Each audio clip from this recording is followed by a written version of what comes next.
Hello, good morning students. Today on Vidyadis Vidya Sankul, on behalf of Vidyadis Vidya Sankul, I am welcoming you on this online studies. And today in this lecture we are going to see the chapter number 4 in the standard 9th science, and we'll continue that chapter, and today we are further discussing that chapter. So I am requesting you to pay proper attention in this lecture, because in this lecture we are going to discuss lots of important topics. Okay, but before going on to the further studies in this chapter, let us take a brief preview on what we have earlier studied in this chapter. Okay, so far what we have studied in this chapter, that we have to first discuss. Let us revise that. And afterwards we are going to see about that. Afterwards we are going to see that what we are discussing today. Okay, the first thing that we have started in this lecture is from that what is basically an atom is made up of. Okay, so there is a lots of theory and lots of scientists have discovered that the atoms can be also further categorized, and it can be also further divided. The further divisions categories are given as for the atoms is electron, proton and neutron. Afterwards we have seen that all the subatomic particles, basically what we have categorized, it is called as a subatomic particles of the atom. So afterwards we have seen that the subatomic particles has a some kind of charge in it. In that we have seen that the proton has a positive charge, while electron has a negative charge and neutron has a no charge. It will be called as a constant. Okay, so we have seen this kinds of thing in the subatomic particle. Afterwards we have seen that all the subatomic particle has some kinds of rules, some kinds of characteristics, and they'll have to follow these characteristics, or they'll have to follow these rules.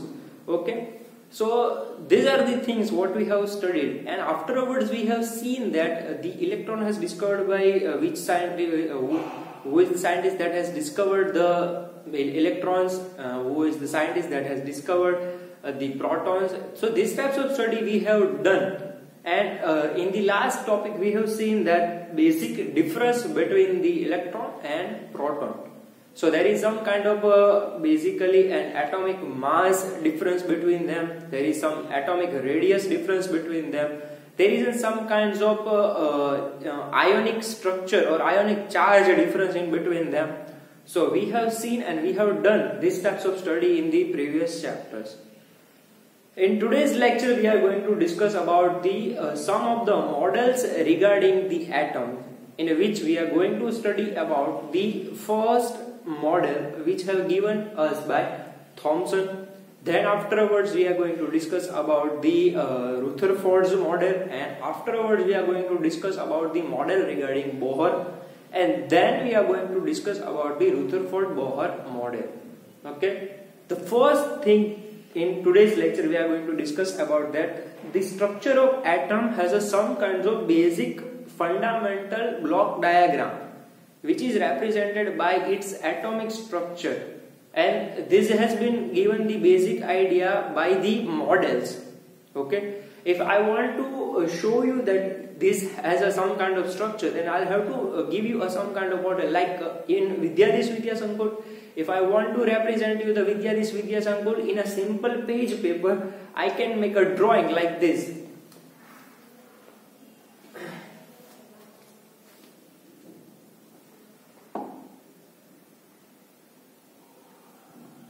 See, if I want to show you, it will be very much useful. So if I want to show you the block diagram of Vidyadis Vidya Sankul, what I have to do? I have to make these blocks, okay, in which I can show you that this is the campus, this is V1, V2 building, this is V1, sorry, this is V1 building, this is V2 building. Here is the gate. Here is the V3 building. So likewise that I can assure you that you can visualize the Vidya Sankul on the simple by its block diagram or its model diagram. Okay, so it is called as a model of our Vidya Sankul. So likewise that this in today's lecture we are going to discuss about the structure of atoms basic model diagram. Okay, let us discuss that.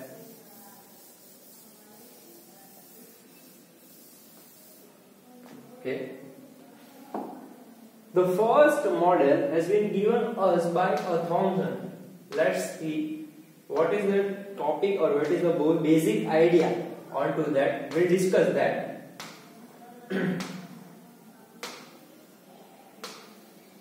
See, all these things we have already completed in the previous lecture, so we are not going to discuss this further in today's lecture. I have given you the basic summary regarding that. Okay, these are the rules that we have discussed. These are the difference of protons and neutrons. If you haven't seen the previous lecture, please go and see the previous lecture. I am requesting you to do that. Okay. So let us take a models of atom, in which first model is given us by Thomson. So Thomson's model has been given us by Sir Joseph Thomson. Okay, he is the scientist that has discovered and that has given us the basic idea regarding the first basic idea regarding the structure of atom, in which he has given us the idea that there is no positive charge, or we can say that he has given the idea that in a positive sphere, okay, he has given the idea like that in a positive sphere there is an electron lies in between them. Okay, he has given us the idea that the proton or the positive charge is none other than, it is kind of a structure like football. Okay, it is basically a sphere like this. Okay, in which inside it consists or it contains the electron in between them.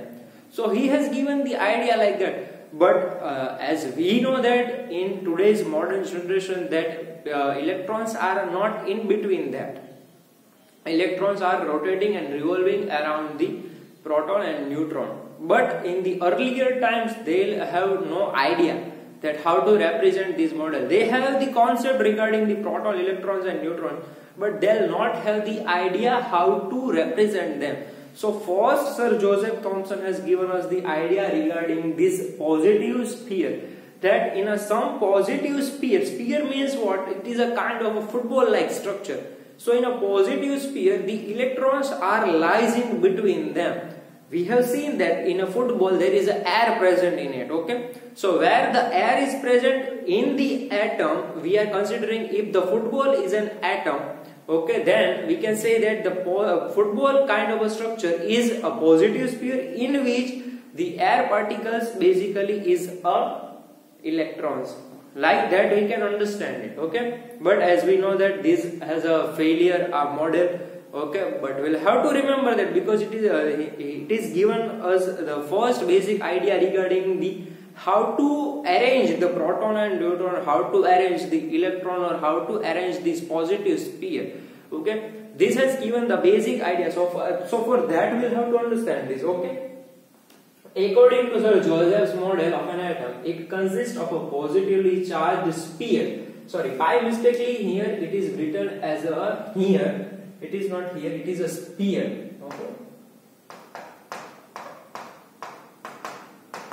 Okay, sphere, and the electrons are embedded in it. Okay, so electrons are here. Look, they are all the electrons, because we know that electron is a negative charge. So these all are the electrons, while this is the positive sphere. Okay, or positively charged sphere. Okay, we can say that positively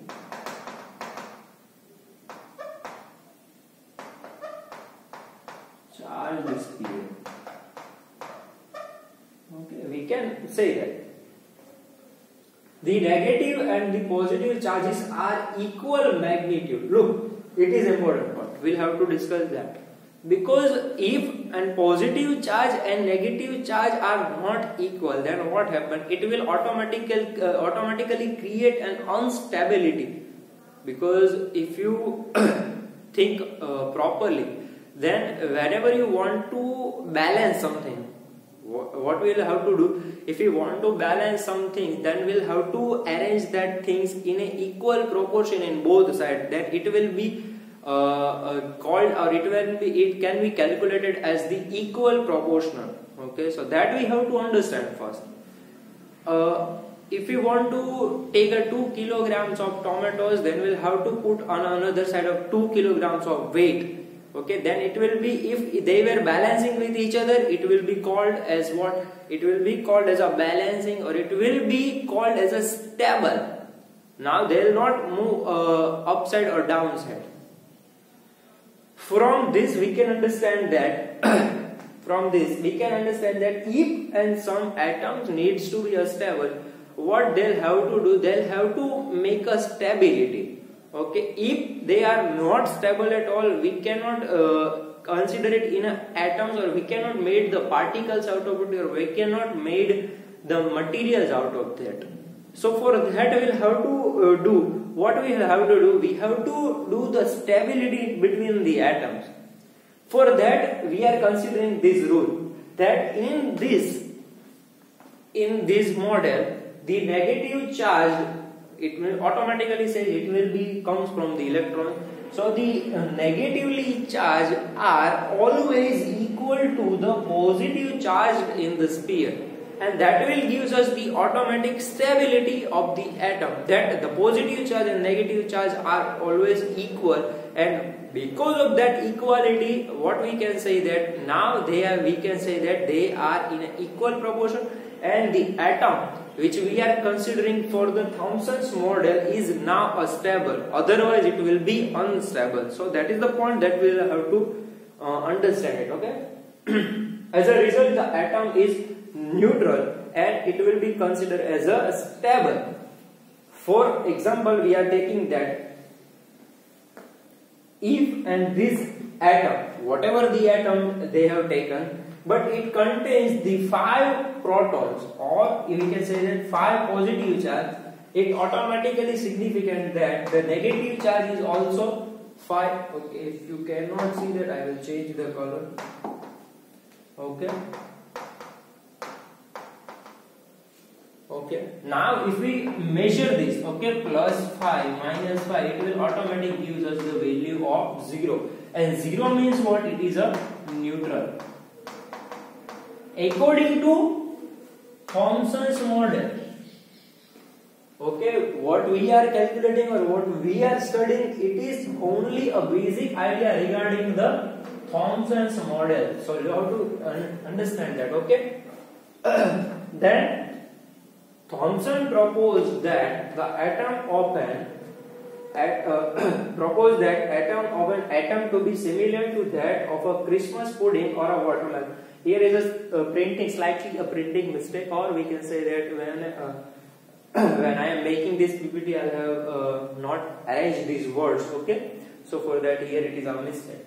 But Thomson proposed that the atom is similar to that of a Christmas pudding or a watermelon. As we can see that here, it is kind of look like a watermelon, in which they all are look like a beads. Okay.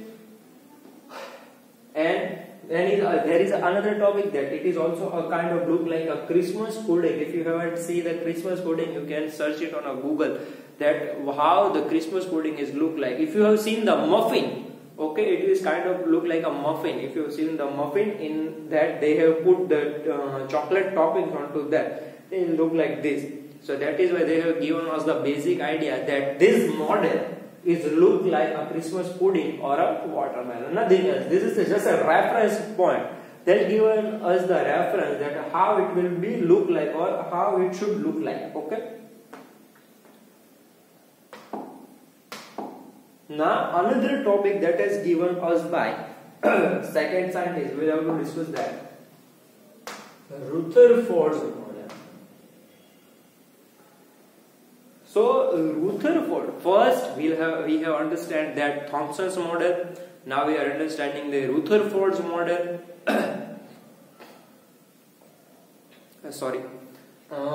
Rutherford's model, in which he has given us the idea regarding that a proton is lies in between the nucleus, while electrons are rotating around it. Okay, he has given the idea regarding that electrons are rotating around it, but he has not given us the idea that they are revolving around in such a specific orbit.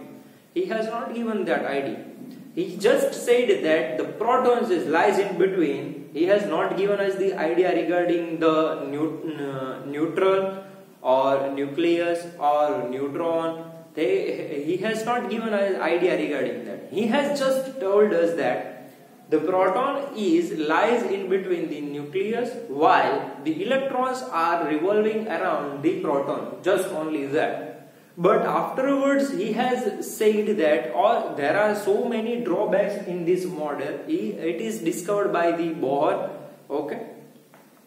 So we will discuss the model first, and then we are going to see about the drawbacks which has given by the Bohr, and then afterwards we are going to see about the Bohr's model, and then Rutherford and Bohr both collaborate with each other, and they have given us a specific model regarding the structure of atom.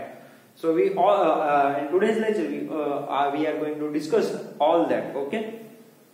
An atom consists of a positively charged center in the atom called the nucleus. Look, here is the first important point that is given us by Rutherford. Okay, Rutherford has given the first point that he has given us the idea regarding the nucleus.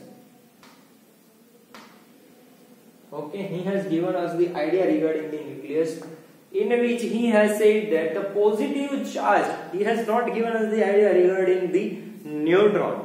Okay, he has just given us the idea regarding that the positively charged lies in the atom in the center, and which is called as a, okay, it is not seen here.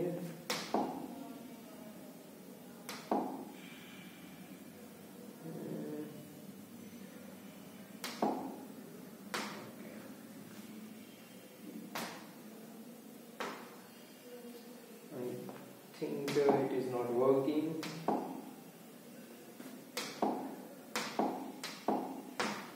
Okay, as you can see it here. Okay, the red center point or sphere is called as a nucleus. Is contained the positive charged. Okay. The mass of the atom is contributed mainly by the nucleus. The size of the nucleus is very small as compared to the size of the atom. Look, the important point another is the size of the nucleus. The size of the nucleus is very small than compared to the size of the atom. Automatically, because it is an atom. If it is an atom, then already you can see that the nucleus size is smaller than the atom. It is very easy to understand. The electrons revolve around the nucleus in a well-defined orbit. See, this is the point. Here comes the drawbacks. That he has given us the idea regarding that the electrons are rotating in a definite orbit, but how? And in which orbit, how many electrons are present? He has not given us the idea regarding that. So here comes the first drawback of the Rutherford's model, that he has not given us the idea regarding that electrons are rotating in an orbit, in a well-defined orbit. Okay, well-defined orbit. He has given idea. But how many electrons are rotating in which orbit? He has not given us the idea regarding that. So for that, from that point, we can understand that, or we can assume that that these electrons are radiating some kind of energy into the atoms. But according to this model, we can understand that they are not giving us any kind of energy. Okay, so this is the point we are discussing, that any particle in a circular orbit would undergo acceleration, and during the acceleration the charged particle would radiate energy. So the electrons would lose energy and fall into the nucleus, and the atom would be unstable. We know that atoms are stable. See, the point we are discussing, that if they are not radiating any kind of energy, okay, whenever a charged particle comes near this particle, then what happens? That electrons try to adjust themselves, and if they are trying to adjust themselves, in that adjustment, what is going to happen? That electrons are going inside, or it will be go nearby the proton, or it will be go nearby the nucleus. In that adjustment, what happens? They will fall into the nucleus. It will be not happen. And if the electrons will be go away from the main structure, then these made up this atom will be unstable. Or we can say that it is considerable that atom is now going to be unstable. So we know that the atom is kind of is made up, and it is a stable. It needs to be a stable. Okay. Otherwise, what happen? Otherwise, the atoms cannot be fulfilled, and atoms cannot be made the particle, and particle cannot be further made up into the material. So these types of topic are, we know that, and from this and that we can say that the drawbacks regarding the Rutherford's model has been already solved by Bohr's model. He has given us the idea regarding that. Bohr agreed with almost all points as said by Rutherford, except regarding the revolution of the electrons, for which he added that there are only a certain orbits known as a discrete orbit inside the atoms, in which the electrons revolve around the nucleus. So he has given us the idea regarding that the electrons are rotating in an orbit, but in a certain orbits there is a certain electrons are present. Okay, no extra electrons or no less electrons. If an electrons consisting in the orbit, it will made up the stable particle. Okay, otherwise it cannot be made the stable particle. Okay. While revolving the orbit, discrete or orbit, the electrons do not radiate any kind of energy. If they are rotating or revolving in a particular fixing orbit, we are going to see that in which orbit how many electrons are present in that. If that electrons are present in that orbit, if there are such electrons which present in a particular orbit, it will automatically gives us an idea, or it will be automatically create a basic stability to that atom. It gives us the basic stability to that atom. Okay, so for that if they are particularly fixed in an orbit, it will now not radiate any kind of energy. Okay, but if they'll have to give some kind of energy, they are present into extra in an extra amount. Okay, then they will radiate an energy. But if it will lies in a fixed structure or in an orbit, it will not give us any kind of energy. Okay, I'll give you a 30 seconds of time, so you can see or you can take a screenshot of this. Okay.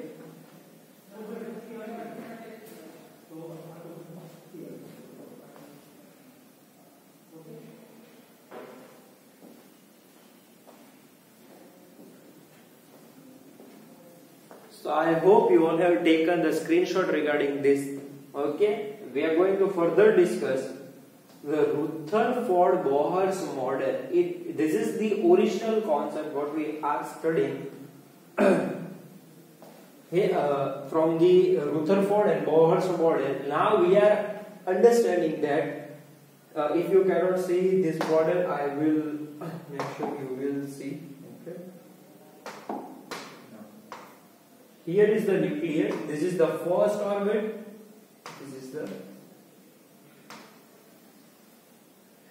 This is the first orbit, this is the second, and this is the third one. Okay. So we are going to discuss the idea regarding the orbitical structure.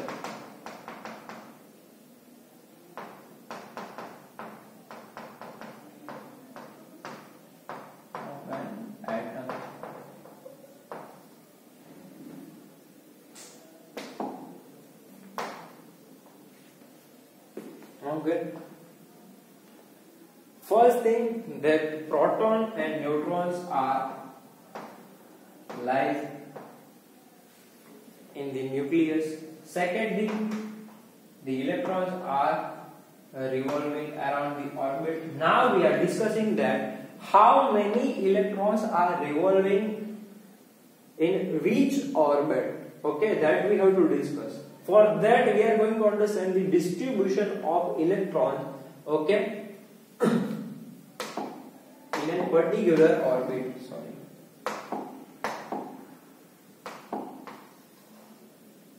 distribution of the electrons in a different shells. So it will be considered as these four shells, or we are going to discuss these four shells first.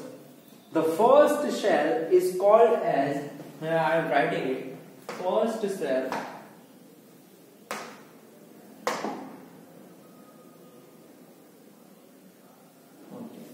The first shell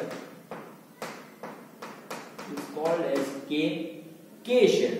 Whenever I am saying you that K shell, it means you will have to understand that the proton neutron is lies in between, and whatever I am talking is about this orbit. Okay, I am talking about the first orbit. It will be called as a K shell. Second shell is called as L shell. Third shell is called as M shell, and fourth is N. Okay, this is the basic idea of the shells.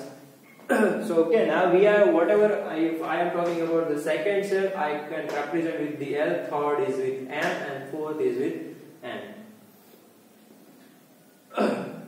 Now what we are going to discuss in this topic is that how many electrons are present in the orbitical structure. Okay, so it has given us the basic idea from this. The equation regarding that is 2n square. Okay. Now, if I want to calculate the number of electrons present in the first orbit, okay, what I am going to calculate, that I'll have to know that how many max to max electrons can be present in the first orbit. Then I'll have to put what? Then I'll have to put n is equal to 1 in this equation.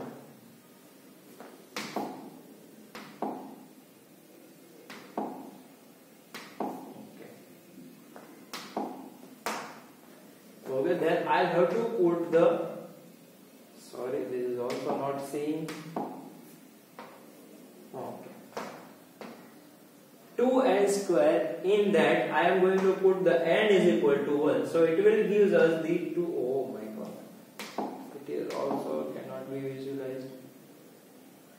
Let us take blue.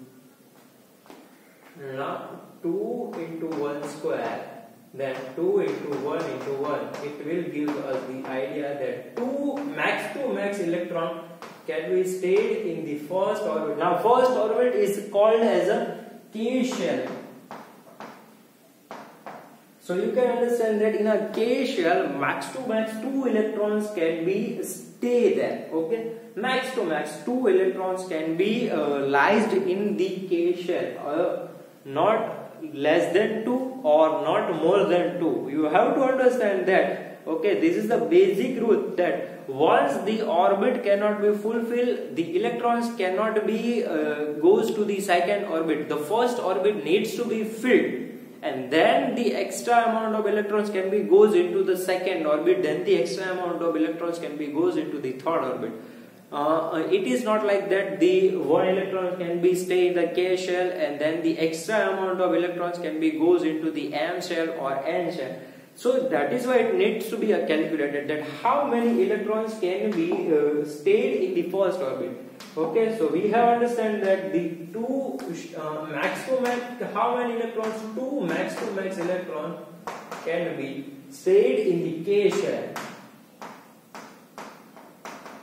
Okay, now we are going to discuss that how many electrons can be max to max lies in the L shell. Okay, so for that L is a number 2 shell.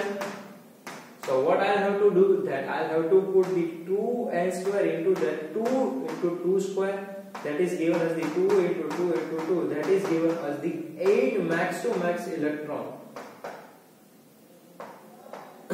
So it is given as a basic idea that n in the number 2 shell, okay, or in the L shell, the maximum electrons can be lies is the 8 electron. Likewise, that in the third shell it consists the 18 electrons, in the fourth shell in the 32 electrons. But the orbital structure is made like this. The orbits cannot be consist more than 8 electron in it.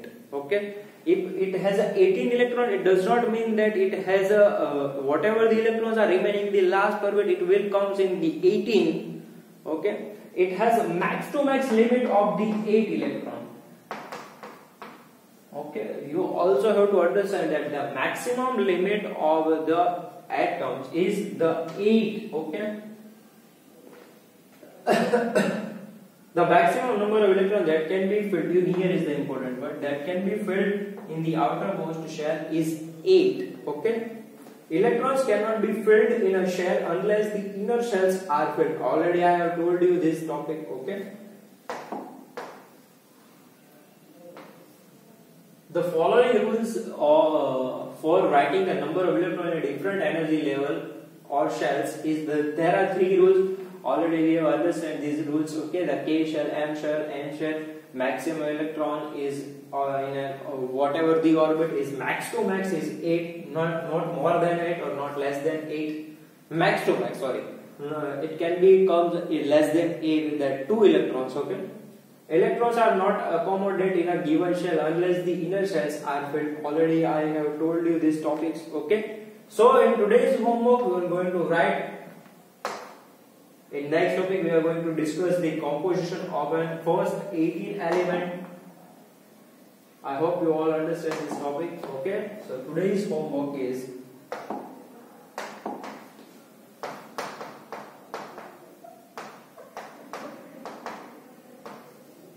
question number 1.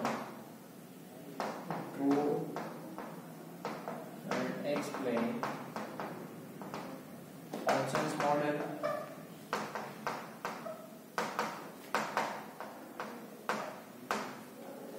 Question 2. Draw and explain Rutherford's model.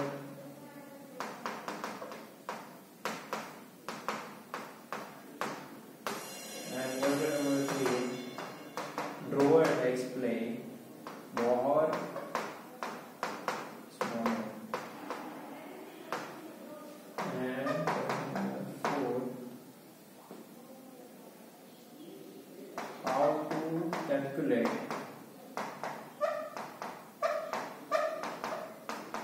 the electron formula different orbits.